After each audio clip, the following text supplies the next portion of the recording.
Decade سے ہے، 70s میں بھی تھی، 80s میں بھی، لیکن آج مغرب کے اندر اس بات کو اچھا خاصا اٹھایا جا رہا ہے کہ وہاں چائنا آیا ہے۔ تو اس کا مطلب یہ ہے کہ مغرب کی دلچسپی بھی وہاں پر موجود ہے۔ پہلے تو پاکستان اور ہندوستان کی دلچسپی تھی کہ پاکستان 5واں صوبہ بنانا چاہتا تھا یا چاہتا ہے اور اس کے لیے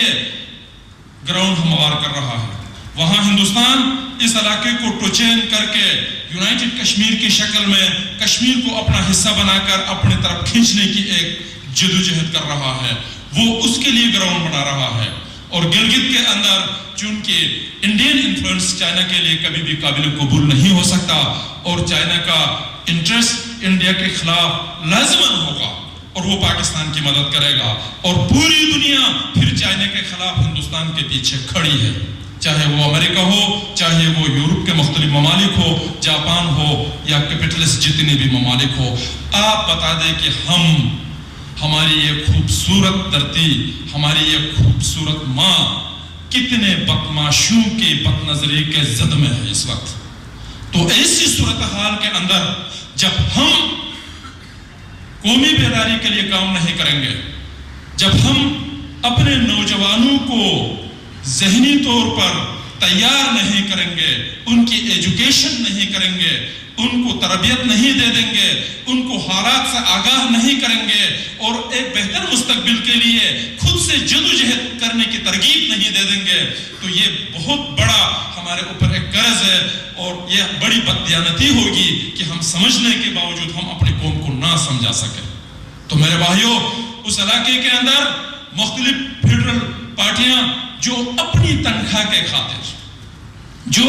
اپنی وزارت اور اپنی مشاورت اور اپنی کرسی اور اپنا فوٹو مختلف لوگوں کے ساتھ، پاکستان کے حکمرانوں کے ساتھ کھچوانے کے خاطر یہ کہتے رہے کہ میاں صاحب دیں گے، بی بی دے گی، زرداری صاحب دیں گے تو یہ صاحب دیں گے تو وہ صاحب دیں گے۔ قائد اعظم محمد علی جناح سے لے کر آج تک سارے صاحب ختم ہو گئے ہیں، لیکن کوئی اس علاقے کو اور اس علاقے کے سٹیٹس کو تبدیل نہیں کر سکا۔ آپ کہیں گے کہ کوئی یہ بھی کہہ سکتا ہے کہ یہ پیکیج تو دیا ہے نا، ایسا پیکیج تم اپنے اسلام آباد کے لیے بھی دے دو، ایسا پیکیج تم اپنے سندھ کے لیے بھی دیا کرو، ایسا پیکیج تم بلوچستان اور فرنٹیر کے لیے بھی دیا کرو، اور ایسا پیکیج آپ کے پنجاب کے لیے مبارک ہو۔ ہم مزدوروں کی کوئی یونین نہیں ہے کہ تم ہمیں پیکیج دیتے ہو، ایک قوم کو تم پیکیج دیتے ہو۔ قوموں کو آزادی کی ضرورت ہوتی ہے، قوموں کو ان کی شناخت کی ضرورت ہوتی ہے، قوموں کو ان کا اپنا مستقبل اپنی مرضی سے طے کرنے کی ضرورت ہوتی ہے، قوموں کو پیکیجز کی ضرورت نہیں ہوتی ہے۔ اور آپ بتوں کی طرح، بت فروشوں کی طرح تم کبھی مہدی شاہ کا شکل ادھر بناؤ گے، تم کبھی وزیر بیگ کا شکل ادھر بناؤ گے، تم کبھی پیر کرم علی شاہ کا شکل ادھر بناؤ گے، اور تم کبھی فدا محمد ناشاد کا شکل بناؤ گے، اور ہماری قوم کو کہو گے کہ اس کی پوجا کرے، تو ہم ان بتوں کو آزر کی طرح توڑ پھوڑ دیں گے اور تم کو بھی توڑ پھوڑ دیں گے۔ ہماری قوم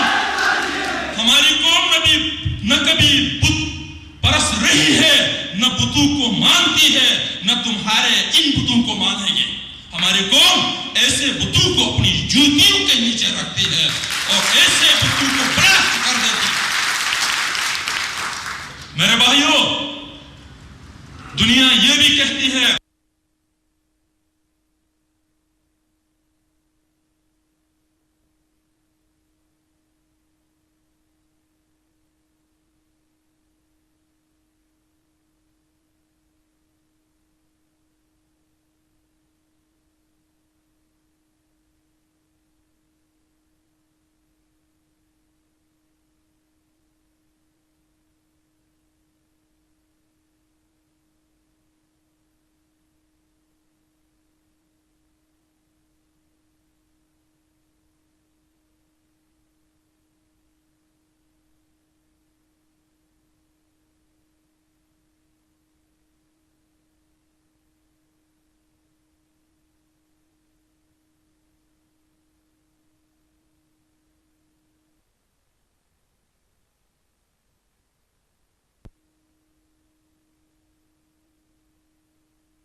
کہ وقت پر یہ کام ہوگا،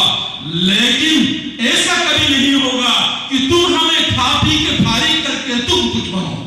ایسا کبھی نہیں ہوگا۔ ہماری وجود برقرار رہے گی، ہماری حیثیت کو تم تسلیم کرو گے، ہماری اپنی حیثیت کے ساتھ ہم دنیا کی قوموں کے ساتھ بات کرنے کے لیے تیار ہیں، آپ کے ساتھ بھی یونین بنانے کے لیے تیار ہیں۔ لیکن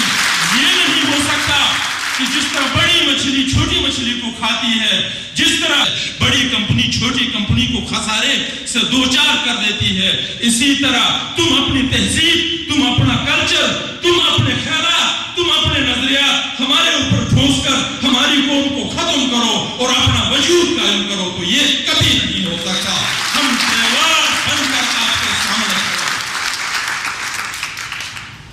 ہے۔ بڑے شوق سے ہماری قوم نے، ہمارے لوگوں نے، لیکن ہم مطمئن نہیں ہوئے۔